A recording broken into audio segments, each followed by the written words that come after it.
जब से अमेज़न ने इंडिया में ग्लो रोड को एक्वायर किया है, तब से बहुत सारे ई कॉमर्स सेलर्स जो मीशो पे सेल करते थे या कहीं और सेल करते थे, वो ग्लो रोड पे पहुंच गए हैं और वहां पे साइन अप करके अपनी लिस्टिंग्स को कर रहे हैं। लेकिन शायद उनको वैसा रिस्पॉन्स नहीं मिल रहा है जैसा उन्होंने सोचा हुआ है। इसीलिए आप में से बहुत सारे लोग मुझे कमेंट कर रहे थे कि आपकी क्यूसी अप्रूव नहीं हो रही है, आपने जो लिस्टिंग्स की हैं वो लाइव नहीं हो रही है, किसी को बहुत ज़्यादा आरटीओ से प्रॉब्लम है।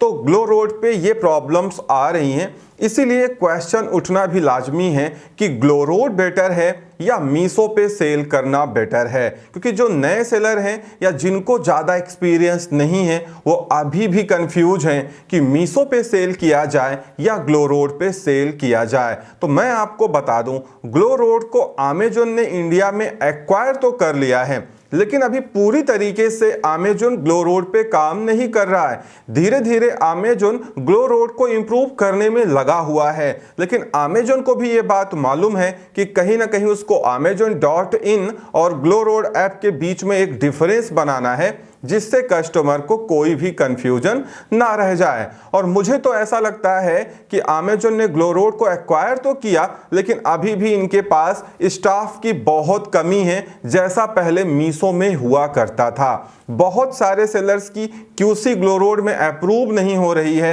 वो शायद इस वजह से है कि एक तो रीजन इसका ये है कि ग्लो रोड उन सेलर्स की लिस्टिंग लाइव नहीं कर रहा है जिनका प्राइस या जिनकी लिस्टिंग क्वालिटी इनको सेटिस्फैक्ट्री नहीं लग रही है, क्योंकि ग्लो रोड का जो नाम इंडिया में चलता है वो रीसेलिंग ऐप के बिहाफ पे चलता है। यहाँ पे जो प्रोडक्ट लिस्ट किए जाते हैं वो होलसेल प्राइस में होते हैं। इसीलिए जब इनकी क्यूसी टीम को लगता है कि आपके प्रोडक्ट का सेल प्राइस ज़्यादा है या वो नॉर्मल कस्टमर्स के लिए है, तो फिर वो क्यूसी ना तो रिजेक्ट करते हैं और ना ही अप्रूव करते हैं। वो एडिशनल रिव्यू में चली जाती है, तो वो फिर पेंडिंग में रह जाती है। बाद में हो सकता है कि एडिशनल रिव्यू के बाद आपकी क्यूसी अप्रूव भी हो जाए, और कई बार ऐसा भी होता है कि बहुत ज़्यादा टाइम लग रहा है क्यूसी अप्रूवल होने में। साथ में अगर ग्लो रोड की बात करें तो यहाँ पे आरटीओ ज़्यादा है, क्योंकि ये जितना नया इंडिया के सेलर्स के लिए है उतना ही नया यहाँ पे ये बहुत सारे कस्टमर्स के लिए भी है। बहुत सारे कस्टमर ने जब सुना कि अमेज़न ने ग्लो रोड को एक्वायर कर लिया और अमेज़न ही अब ग्लो रोड को चला रहा है, तो लोग वहाँ पे शॉपिंग करने चले गए, जिससे वहाँ पे ट्रैफिक बढ़ा है।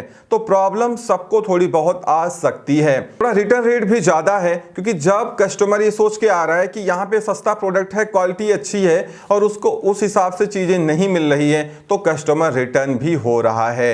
अब अगर मीशो से कंपेयर किया जाए तो मैं आपको बता दूं, अगर आप इस समय ग्लो रोड और मीशो को कंपेयर करते हैं तो मीशो ग्लो रोड से बेटर है। खैर ये मेरा अपना ओपिनियन है, मैं किसी को डिफेम नहीं कर रहा हूं।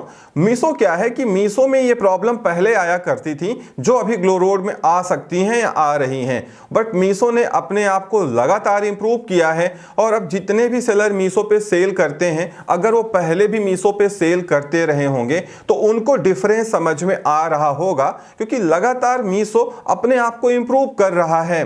चाहे वो क्लेम की बात हो या ऑर्डर्स की बात हो या ऑर्डर प्रोसेसिंग को लेके हो या कोरियर पिकअप इशू को लेके हो, मीशो ने काफ़ी काम किया है। और इसके बाद अब मीशो पे प्रॉब्लम काफ़ी कम रह गई हैं।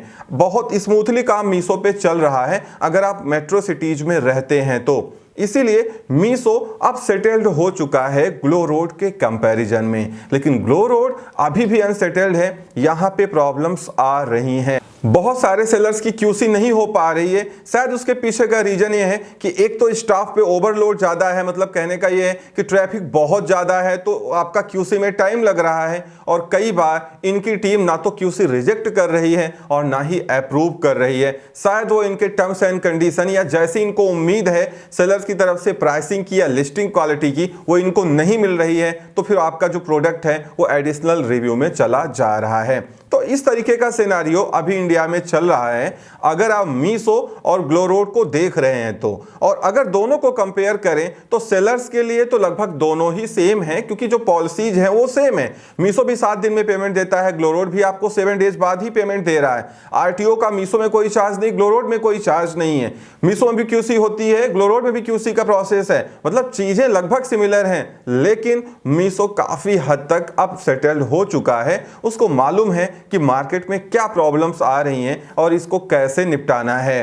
बट ग्लोरोड चूंकि अभी बहुत सारे लोगों के लिए नया है, ट्रैफिक भी वहां अचानक बढ़ा है, तो शायद ग्लोरोड को अभी थोड़ी प्रॉब्लम आ रही है, या आपको भी थोड़ी प्रॉब्लम आ सकती है। तो आपको सोच समझ के ग्लोरोड पे चलना है और चीजों को मॉनिटर करते हुए जाना है। अगर कोई प्रॉब्लम आए तो सेलर सपोर्ट में केस रेज करें, इनको ईमेल करें, जिससे उसका रिजोल्यूशन आपको जल्द से जल्द मिल पाए। तो अगर आप मीशो पे सेल करते हैं और ग्लोरोड पे सेल करने जा रहे हैं तो आप कर सकते हैं।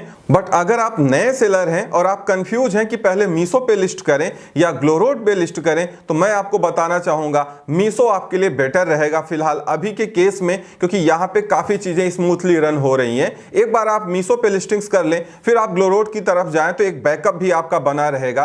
अदरवाइज आप अमेजॉन, फ्लिपकार्ट की तरफ भी जा सकते हैं, वहां पे भी लिस्टिंग कर सकते हैं, क्योंकि उनका अपना फिक्स कस्टमर बेस है और वहां का जो एक्सपीरियंस है वो आपका अच्छा रहने वाला है एज कंपेयर टू ग्लोरोड, क्योंकि यहां पे अभी बहुत सारा काम होना बाकी है। तो इस वीडियो में इतना ही। उम्मीद करता हूं वीडियो पसंद आई होगी। Thank you so much for watching.